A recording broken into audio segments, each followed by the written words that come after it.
नमश्चंडिकाय नमः। अथ दुर्गा सप्तशती भाषा। अथ देव्या कवचम।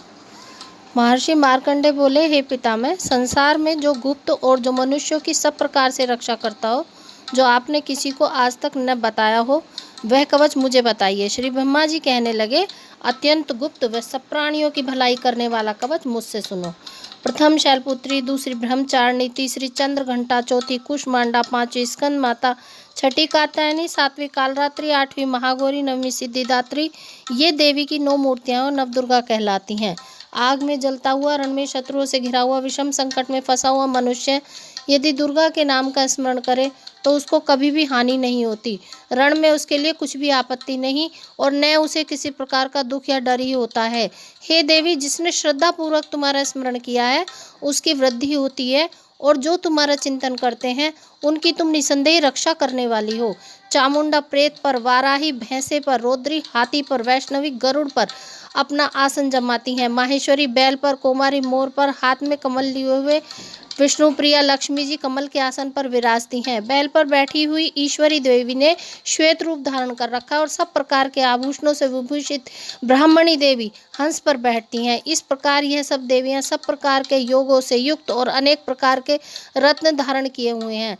भक्तों की रक्षा करने के लिए संपूर्ण देवियां रथ में बैठी तथा क्रोध में भरी हुई दिखाई देती हैं तथा चक्र, गदा, शक्ति, हल और मूसक, खेटक और तोमर, परशु तथा पाश, भाला और त्रिशूल एवं उत्तम सारंग आदि शस्त्रों को दैत्यों के नाश के लिए, भक्तों की रक्षा करने के लिए और देवताओं के कल्याण के लिए धारण किए हैं। महारौद्रे, अत्यंत घोर पराक्रम, महान बल और महान उत्साह वाली देवी, तुमको मैं नमस्कार करती हूँ।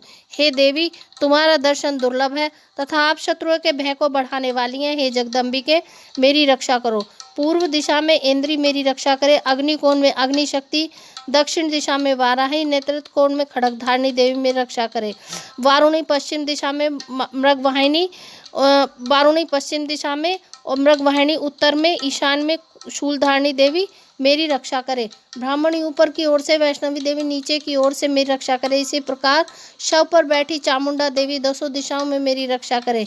जया देवी आगे, विजया पीछे की ओर, अजिता बाईं ओर, अपराजिता दाहिनी ओर मेरी रक्षा करे। उद्योतनी देवी शिखा की रक्षा करे तथा उमा सिर में स्थित होकर मेरी रक्षा करे। इसी प्रकार मस्तक में मालाधारी देवी रक्षा करे और यशस्विनी देवी मेरे भोहों का संरक्षण करे।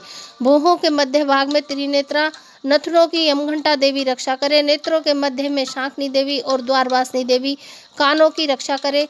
कपोलों की कालिका देवी और कानों के मूल भाग की भागवती शांकरी रक्षा करे। सुगंधा नासिका में और चर्चिका ऊपर के होठ में, अमृतकला नीचे होठ की, सरस्वती देवी जीभ की रक्षा करे। कौमारी देवी दांतों की, चंडिका कंठ प्रदेश की, चित्रघंटा गले की घंटी की और महामाया तालु की रक्षा करे। कामाक्षी ठोड़ी की, सर्वमंगला वाणी की, भद्रकाली गर्दन की, धनुधारी पीठ के मेरुदंड की रक्षा करे। कंठ के बाहरी भाग की नीलग्रीवा और कंठ की नली की नलकुबरी रक्षा करे। दोनों कंधों की खड़गनी और व्रजधारणी मेरी दोनों बाहों की रक्षा करे। दंडनी हाथों की अंबिका देवी, समस्त उंगलियों की सुलेश्वरी, संपूर्ण नखों की और कुलेश्वरी देवी मेरी कुक्षी की रक्षा करे। महादेवी दोनों स्तनों की, शोक विनाशिनी मन की, ललता देवी हृदय की, शूलधारणी उदर की, कामनी देवी नाभि की, गुहेश्वरी गुस्तान की और पूतना और कामिका लिंग की, महिषवाहिनी गुदा की रक्षा करे। संपूर्ण इच्छाओं को पूर्ण करने वाली महाबला देवी दोनों जंघाओं की रक्षा करे। विंध्यवासिनी दोनों घुटनों की, तेजसी देवी दोनों पांवों के पृष्ठ भाग की, श्रीधरी पांवों की उंगलियों की, स्थलवासिनी तलवों की, दृष्टा करालिनी नखों की, ऊर्ध्वकेशनी केशों की, बागीश्वरी वाणी की रक्षा करे। रोमावलियों के छिद्रों की कुबेरी तथा त्वचा की बागीश्वरी देवी रक्षा करे। पार्वती देवी रक्त, मज्जा, वसा, मांस, हड्डी की रक्षा करे। कालरात्रि आंतों की रक्षा करे। मुक्तेश्वरी देवी पित्त की, पद्मावती कमल कोश की, चूड़ामणि देवी कफ की रक्षा करे। ज्वालामुखी नसों के जल की रक्षा करे। अभेदा देवी शरीर के सब जोड़ों की रक्षा करे। ब्राह्मणी मेरे वीर्य की, छत्रेश्वरी छाया की, धर्मधारिणी मेरे अहंकार, मन और बुद्धि की रक्षा करे।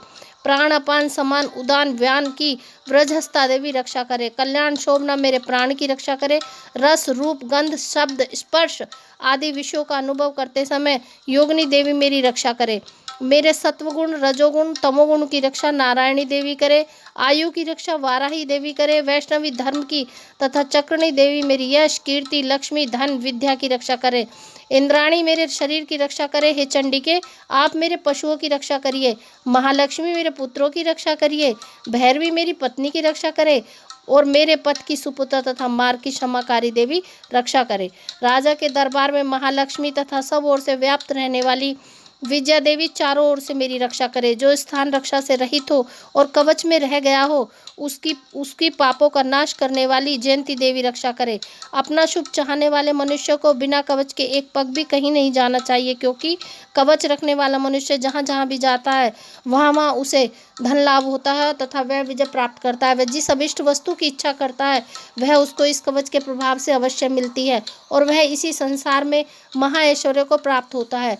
कवचधारी मनुष्य निर्भय होता है, वह तीनों लोकों में मान्य होता है। देवी का यह कवच देवताओं के लिए भी कठिन है। जो नित्य प्रति नियम पूर्वक तीनों संध्याओं को श्रद्धा के साथ इसका पठन पाठन करता है, उसे देव शक्ति प्राप्त होती है। वह तीनों लोकों को जीत सकता है तथा अकाल मृत्यु से रहित हो 100 वर्षों तक जीवित रहता है। उसकी लूता, चर्म रोग, विस्फोटक आदि समस्त व्याधियां समूल, स्थावर, जंगम तथा कृत्रिम विष दूर होकर उनका कोई असर नहीं होता तथा समस्त अभिचारक प्रयोग और इस तरह के जितने मंत्र, यंत्र, तंत्र इत्यादि होते हैं इस कवच के हृदय में धारण कर लेने पर नष्ट हो जाते हैं।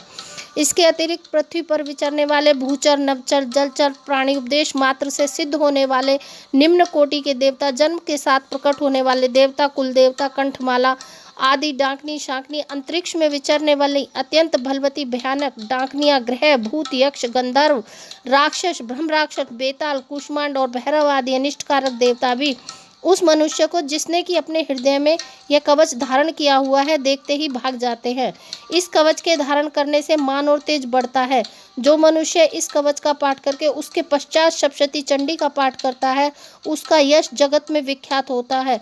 और जब तक वन, पर्वत, कानन आदि इस भूमंडल पर स्थित हैं, तब तक यहाँ पुत्र, पौत्र आदि संतान परंपरा बनी रहती है। फिर देहांत होने पर ऐसा मनुष्य परम पद को प्राप्त होता है, जो देवताओं के लिए भी कठिन है, और अंत में सुंदर रूप धारण करके भगवान शंकर के साथ आनंद प्राप्त करता हुआ परम मोक्ष को प्राप्त होता है। बोल माता रानी की जय।